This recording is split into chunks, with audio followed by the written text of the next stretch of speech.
pour Cinéma Maison. Malheureusement, Martin ne peut pas être avec nous aujourd'hui, mais on a toujours notre frelon vert, Guy Comartin. Salut Guy. Allô, ça va? Ouais, tu vas me parler de 2 titres pour commencer cette nouvelle saison de Cinéma Maison. Puis, en premier lieu, on va parler de Monsters, qui est un petit film indépendant.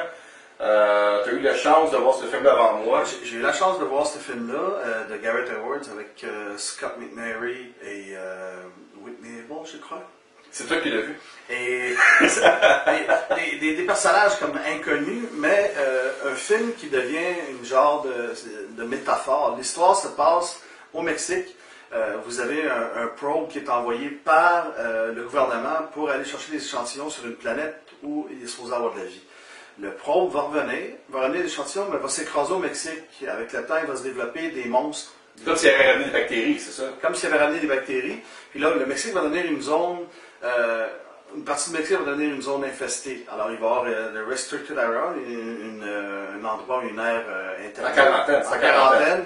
Là, les États-Unis vont construire, eux autres, un mur, un immense mur, pour empêcher ces créatures-là de traverser. Pour moi, ce film-là, c'est une genre de métaphore qui parle vraiment, dans le fond, de l'agression des agresseurs et des agressés. Un peu les Mexicains qui sont les agresseurs et les agressés sont les Américains qui construisent le mur pour la frontière au réel. Parce que le film est une métaphore. C'est l'histoire d'un journaliste, d'un photographe qui se trouve au Mexique pour aller chercher la fille de son patron. Il travaille pour un journal, puis son patron lui demande de la retrouver puis de la ramener saine et sauve. Mais ça se fera pas comme ça. Il va arriver toutes sortes de choses pendant En mettant ça court, le réalisateur a réussi à faire de ce film-là une carrière parce que c'est Gareth Edwards son nom? Yeah, Gareth Edwards. C'est maintenant le réalisateur qui va travailler sur un remake ou un nouveau film de Godzilla. Le gars a réussi à décrocher gros. Donc, je pense qu'on peut suggérer ce film-là. Moi, je ne l'ai pas vu. Mais on suggère le film. C'est un film qui a coûté seulement 500 000 puis qui a rapporté presque rien aux États-Unis puis au Canada. Mais bon salaire, quoi. À l'extérieur, World Wild, probablement au Mexique, en Amérique du Sud, a rapporté 3 millions quelques. On voit tout de suite le côté politique du film. Mais c'est un film que je recommande, oui, au public. On vous laisse avec des séquences.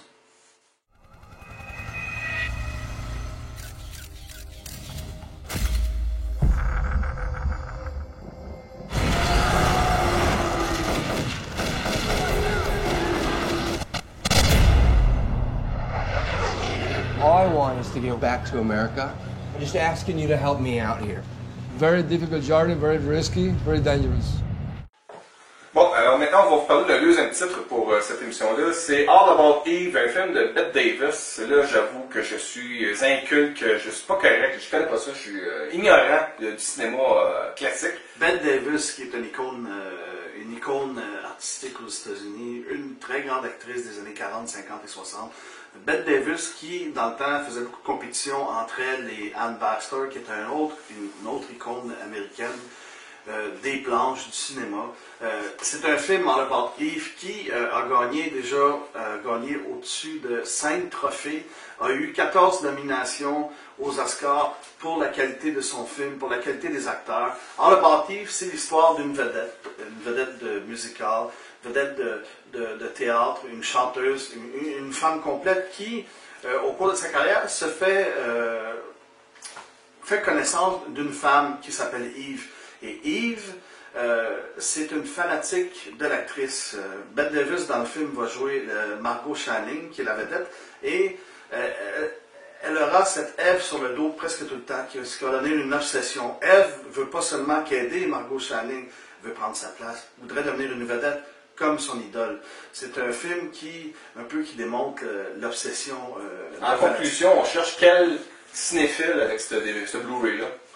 On cherche l'amateur du film classique. On va chercher l'amateur du film classique. On va chercher aussi l'amateur vraiment de films noirs, parce que c'est quand même un film noir. C'est un suspense tout au long. Un suspense quand même qui est modéré vu l'époque. Il faut dire que les choses méchantes à cette époque-là, ça paraît pas méchant aujourd'hui quand on voit ce qui se passe de nos jours. Mentionnons que le film All About Eve est disponible dans Digibooks. C'est notre format préféré facilement. La plupart des gens, même Marthe Albert, je suis sûr qu'il serait d'accord avec nous. C'est un format où est-ce que c'est présenté dans un livre avec des images superbes en couleur, en noir et blanc avec l'actrice. Il y a beaucoup de textes également à lire. Puis vous avez le Blu-ray qui est inclus dans la dernière page à l'intérieur. Dans un boîtier très solide, ce qu'on appelle en anglais les hardcover. Le transfert en Blu-ray est excellent. C'est un film en noir et blanc, celui-là, mais c'est excellent. Et le son, on peut dire qu'ils ont filmé il y a 2 semaines. Pourtant, c'est un film quand même qui est assez vieux. Parfait. Alors, merci Guy. Ça fait plaisir. J'invite les gens aussi à aller voir d'autres critiques sur lefrontonvert.com, des critiques de Guy Comartin qui travaille pour un acharné. Et vous avez aussi pour cinemaniacs.net pour l'ensemble des films, les concours, les promotions sur l'ensemble du groupe Cybermaniacs. Vous allez juste aller sur le lien pour le film et vous allez pouvoir, si vous cliquez sur Bette Davis en couleur orange, vous allez pouvoir voir toute sa vie. J'ai déjà fait l'histoire de sa biographie. Parfait. Au revoir. Merci Guy. Au revoir.